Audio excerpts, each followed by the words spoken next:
ხარ თუ არა ტოქსიკურ ურთიერთობაში, პირველი მოусმინე შენს ხელს. რამდენად დაძაბული ხარ, დაჭიმული ხარ ურთიერთობაში?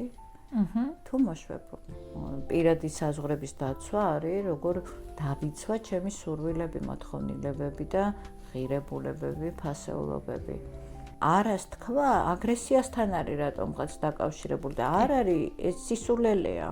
კონკრეტული სივრცე თუ აი ეს მაგნიტი გავხდი, ანუ ჩემი რაღაცა ქცევები, ფიქრები, აზრები, მოქმედებები, აქტივობები არის ისე დალაგებული, რომ აი ამ რაღაცა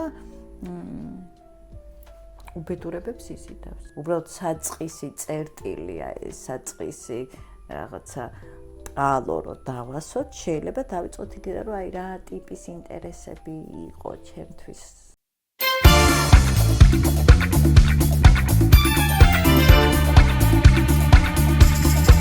მოგესალმებით. თქვენ უყურებთ გადაცემას ჯანმრთელობა და არა მხოლოდ ნინი ჭაჭიასთან ერთად. მე მის თანაწამყვანი ნათია გაფრინდაშვილი ვარ. დღევანდელი ჩვენი სასაუბრო თემა ალბათ პირდაპირ რაღაც კონკრეტული თემა არ აქვს. ეს არის ხშირად დასმული შეკითხვებიდან, რომელიც ნინის სხვადასხვა სოციალურ მედიაში შემოდის ხოლმე კომენტარების სახით, იქნება ეს თუ მესიჯების სახით და ძირითადად შევარჩიეთ ისეთი შეკითხვები და შევარჩიე ისეთი შეკითხვები, რომელიც უფრო მეტ ადამიანს აინტერესებდა მისი გამომწერებიდან და თუ გაინტერესებდა თქვენ. ამიტომ გადმოვალ პირდაპირ ნინი მოდი შენთან და პირველივე შეკითხვას დავიწყებ იმით, რომ რაღაც ძალიან ხშირად არის ხოლმე სასიყვარულო ურთიერთობები და ტოქსიკური ურთიერთობები ყველაზე მეტად დაინტერესებთ ხოლმე და ყველაზე მნიშვნელოვანი რამე არის ეს სიყვარული. ხო, და პირველი შეკითხვა არის, როგორ ვიცნო ვარ თუ არა ტოქსიკურ ურთიერთობაშიო? ხო. ამაზე ბევრი ვიდეოც გაქვს გაკეთებული შენ როგორც ასეთი რაღაცა საფეხურებადაც და აი 5 ნიშანი, 10 ნიშანი რაღაცა გაკეთებია რაღაცაზე დაველაპარაკოთ. რა კი ეს 5 ნიშანი, 10 ნიშანი, რაღაცა მსგავსი მიმართვები თუ საკმარისი არ არის. მოდი ვისაუბროთ იმაზე, როგორ ვენდოთ ჩვენს ხელს. საინტერესო. იმიტომ რომ ხშირად ჩვენი სხეული პირველი აღიქვავს ხოლმე საფრთხეს. რომ ევოლუციურადაც ჩვენი სხეული უფრო მეტხანს მოიცავს ვიდრე ჩვენი გონება. ამიტომ ხარ თუ არა ტოქსიკურ ურთიერთობაში, პირველი მოусმინე შენს ხელს. რამდენად დაძაბული ხარ, დაჭიმული ხარ ურთიერთობაში? თუ მოშვებული. თუ უფრო მეტად დაძაბული ხარ, წითელი ფლეგ არის. ხო, ეგრეთ წოდებული red flag-ი. ხო, red flag-ი. დამაძა წითელი დროშა. ალამი. უყვართ დღეს green flag-ი და red flag-ი, ასე რომ პირდაპირ გამოვიყენოთ red flag-ი. და პირველი ეს არის მოусმინე შენს ხელს. რომ შენი სხეული აუცილებლად გიკარნახებს და გეტყვის როგორ გრძნობს თავს. მეორე. თუ ურთიერთობაზე ფიქრის დროს ბევრს ფიქრობ რა როგორ ჯობია და ღიაობა არ აქვს. ესეც არის ერთ-ერთი red flag-ი. რომ რაღაცა ან თავის მართლებაში ხარ, ან გამოს ეცებ რაღაცა როგორ შეფუთო ეს ინფორმაცია, ესეც ნიშნავს, რომ რაღაცა შენი პირადი საზღვრები საფრთხეს განიცდის. და მესამე. როდესაც ურთიერთობაზე ფიქრობ, ან შენს საყვარელ ადამიანზე ფიქრობ და სიხარულთან ერთად შფოთვაც გიპყრობს. მე სამი ესე ვთქვათ საბაზისო უსიტყვო ნიშანია. არის რომ სავარაუდოდ ტოქსიკურ ურთიერთობაში. ფორესტ რან გაიქეცი. დროზე. აუკან აღარც მოიხედო ის. აუცილებლად გაითვალისწინეთ და დაგვიწეროთ კომენტარებში რამდენად გამოგადგებათ ეს რჩევები. მეორე საკითხი არის ემოციურ საზღვრებს შეეხება. როგორ შევიქმნათ ემოციური საზღვრებიო და როგორ შევიქმნათ ემოციური საზღვრები? ესეთი კითხვა მაქვს ამოწერილი. ოკეი. მოდი ზოგადად ემოციური საზღვრები არის პირადი საზღვრები მათ შორის და მე არ მეყვარს ემოციური საზღვრების ხსენება ხოლმე. მგონია რომ არ არის სწორი განმარტება და არის უფრო პირად საზღვრები, თუმცა ბოლო ხანები ძალიან ხშირად გამოიყენებენ სხვა ადამიანები. მაგრამ ემოციური საზღვარი არ არსებობს, ემოცია ან არის, ან არ არის. დანარჩენი მარკეტინგული ხრიკი არ დაუჯეროთ ხალხო. პირად საზღვრებს რაც შეეხება, ანუ როგორ დავიცვალ, ხო, ეს მკითხე. როგორ შევიქმნათ, როგორ დავიცვათ და როგორ შევქმნათ ეს პირადი რაღაც საზღვარი? ალბათ ეგრე წარმოვიდგინე მე. პირველი აქ არის, რომ უნდა გავიაზროთ ვინ ვარ მე. მეორე არის ჩემთვის ყველაზე უსაფრთხო ზონა, უნდა აი ჩემი safe space, უსაფრთხო სივრცე, რაც წარმოადგენს. სხვადასხვა სოციალურ გარემოში სხვადასხვანაირი დისტანცია არსებობს. როგორ პირადი საზღვრების დაცვა არის, როგორ დავიცვა ჩემი სურვილები, მოთხოვნილებები და ღირებულებები, ფასეულობები. და ერთ-ერთი მთავარი აქ არის, რომ უნდა მეგობრებო, ისწავლეთ არასთქმა. როგორც კი არასთქმას ისწავლით, მაშინვე მიხვდებით, რომ რაღაცა ცხოვრება ბევრად უფრო საინტერესოა. და საქართველოში არასთქმა სერიოზული პრობლემა არის, იმიტომ რომ არასთქმა აგრესიასთან არის რატომღაც დაკავშირებული და არ არის ეს სისულელეა. ანუ აგრესია ეს არის ფორმა და არასთქმა არის შინაარსი. და ამიტომ ჩვენ ვისწავლოთ ასერტული ქცევა და უნდა ვისწავლოთ ეკოლოგიურად, ჰუმანურად არასთქმა. და აქ ამ შემთხვევაში ყველაზე მარტივი გზა არის, რომ მე მესიჯით ვილაპარაკო. ნათია, მეს მინდა. რატო მინდა, რატო უნდა მითხრა? მინდა გეუბნები და რატო? იმიტომ რომ მინდა. და ვილაპარაკოთ იმაზე, რა გვინდა და არა რა არ გვინდა. და თუ ვიღაცა გვთავაზობს რაღაცას, რაც არ გვინდა, ავუხსნათ, რომ ის მათი შემოთავაზება ჩემს მინდასთან თავსებადი არ არის. ეს ასერტულობაზე ბლოგიც გვაქვს დაწერილი და მეგონი ვიდეოც გვაქვს გაკეთებული და ამიტომ ნახეთ იქ description-ში გავაკეთებ ამას თახწერაში აუცილებლად იქნება ამის ბმულებიც, რომ უფრო დეტალურად თუ დაინტერესებთ ამ თემით, გაიცნოთ ბლოგსაც და მათ შორის ვიდეოსაც კი მეც მახსოვს, თუნდაც YouTube-საც გვიდევს მგონი ეს ვიდეო. ხო, ასერტულობა არის მნიშვნელოვანი რაღაცა და არასთქმა არის ასერტულობისკენ 70%-ით გადადგმული ნაბიჯი უკვე. აი, თყულა დავთქვი, რომ უყვართ ურთიერთობებზე საუბარი თქვა. შემდეგი შეკითხვაც ურთიერთობებს შეეხება და რატო მეც მიყვარს, მე რომ მქონდეს საშუალება, ალბათ მარტო სიყვარულზე ვილაპარაკებდი. კი ბატონო. რატომ ვრუნდებით იმ ურთიერთობაში, რომელიც გვაზიანებს? იმიტომ. და რა უნდა გავაკეთოთ იმისთვის, რომ ეს არ განმეორდეს და ნუ ეს TikTok-ის შეკითხვა ხშირად არის ხოლმე, მაგალითად ის, რომ რაღაცა კი დავშორდი, მაგრამ მაინც საყვარელია და რაღაცა ეგეთი მომენტები და ხშირად გვხდება ხოლმე TikTok-ს არა მარტო კითხვები, არამედ რაღაცა ქმედებებშიც, რომ როგორი ტრენდია რატო ბრუნდებით? რატო ბრუნდებით იმ ურთიერთობაში, რომელიც მაზიანებს? იმიტომ რომ არ გიყვარს შენი თავი. ჩაჩაფასებიდან მოდის. მანდ ჩაჩაფასებიდან კი არა, საკუთარ თავის სიყვარული და დაპატევისცემიდან მოდის. და მეორე იმიტომ, რამდენიმე იმიტომ ექნება, კაი? პირველი არ გიყვარს და პატივს არ ცემ. მაგრამ თან გინდა რომ სხვას უყვარდე და სხვა პატივს გცემდეს და ეგრე არ გამოდის. მეორე, როდესაც ურთიერთობას ვასრულებთ, არ ვიაზრებთ, რომ ურთიერთობა არ არის ცალმხრივი პროცესი.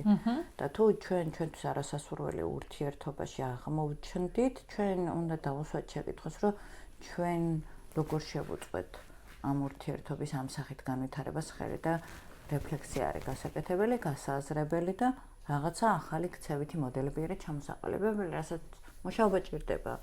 ესე რომ აი მე ნათია აღარ მომწონ ხარ, всё, დავშორდით ახლა ერთმანეს და რატო არ მომწონ ხარ? აქამდე თუ მომწონდი, მე რატო არ მომწონ ხარ? გააზრება არის. რატო თქვით უარი, ანუ უარს რომ ვამბობთ რაღაცნაირად ჩვენი სურვილები, მისწრაფებები და მოლოდინები არ ემთხვევა იმ შინაარსს და რამ მიმიყვანა აქამდე ეს არის გასათვალისწინებელი და გასააზრებელი. ოკეი. შემდეგი შეკითხვა არის, როგორ შეიძლება გავიგო რა პრობლემებზე უნდა გავამახვილო ყურადღება? ეგ შეკითხვა ვერ გავიგე. აი ესეთი კითხვა არის. როგორ შეიძლება გავიგო რა პრობლემებზე გავამახვილო ყურადღება? რასთან ზოგადად საკუთარ ცხოვრებაში ალბათ პრობლემებში იგულისხმება რაღაც ბევრი პრობლემა აქვს. ანუ ალბათ მე უპასუხებ მგონი გამოდის, რომ პრიორიტეტების ამბავია, რომ ანუ რომელი პრობლემა უფრო პრიორიტეტულია, ჯერ იმის მოგვარებით უნდა დაიწყო და შემდეგ გადავიდე სხვაზე. ამ პრობლემებში რატო აღმოჩნდი, იქიდან დავიწყოთ. საერთოდ დავანებოთ პრობლემების გარჩევას ჯერ თავი და მე თუ აღვიქვავ იმას, რომ პრობლემების წინაშე ვდგავარ, აქამდე როგორ მოვედი? და რაღაცას არასწორად ხო არ ვაკეთებ.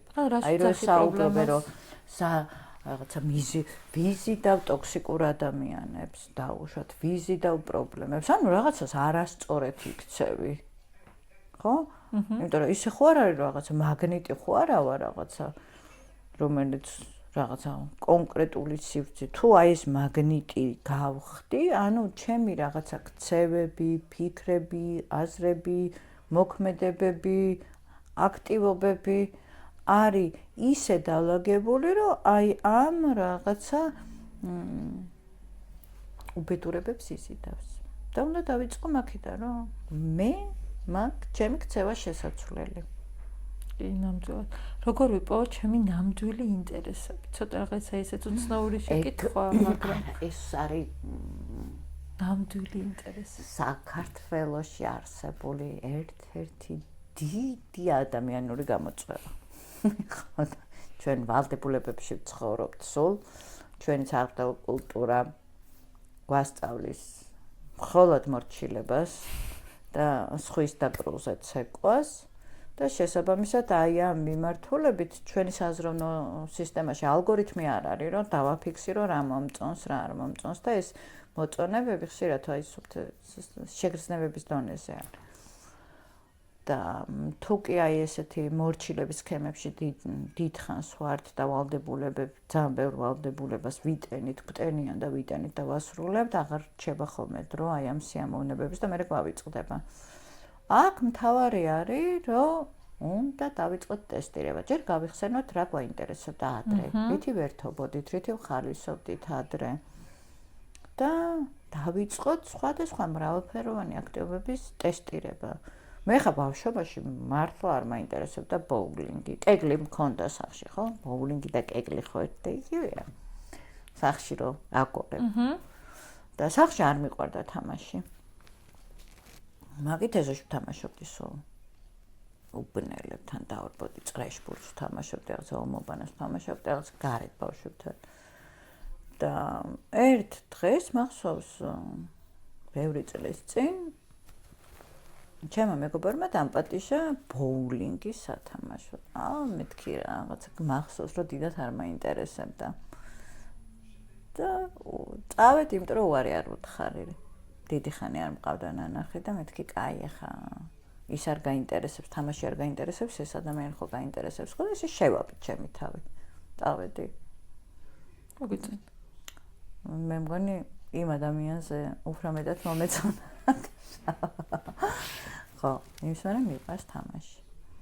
ბოულინგის. ამიტომ მე რატო ვიცახი რომ გავტესტო, შეიძლება უბრალოდ საწყისი წერტილია ეს საწყისი რაღაცა ალო რომ დავასოთ, შეიძლება დავიწყოთ იქიდან რომ აი რა ტიპის ინტერესები იყო ჩემთვის საინტერესო, გუნდური იყო თუ ინდივიდუალური იყო, რა ემოციებს იწვევდა, თქვათ ეს იყო რაღაცა ადრენალინი, მომწონდა თუ რა და მე უკვე შეიძლება როგორ ეს ადრენალინები როგორ შეიძლება შევისოთ მომენტად რა კარტინგზე წავიდეთ და შევეჯიბროთ ერთმანეთს ან რა ვიცი პეინტბოლი ვითამაშოთ და დავხოცოთ ერთმანეთი მაგალითად თავია რაც შეიძლება მრავალფეროვანი აქტივობები ცადო და შემდეგ აუცილებლად რაღაცა მაინც გახდება შენი ინტერესების სფეროში.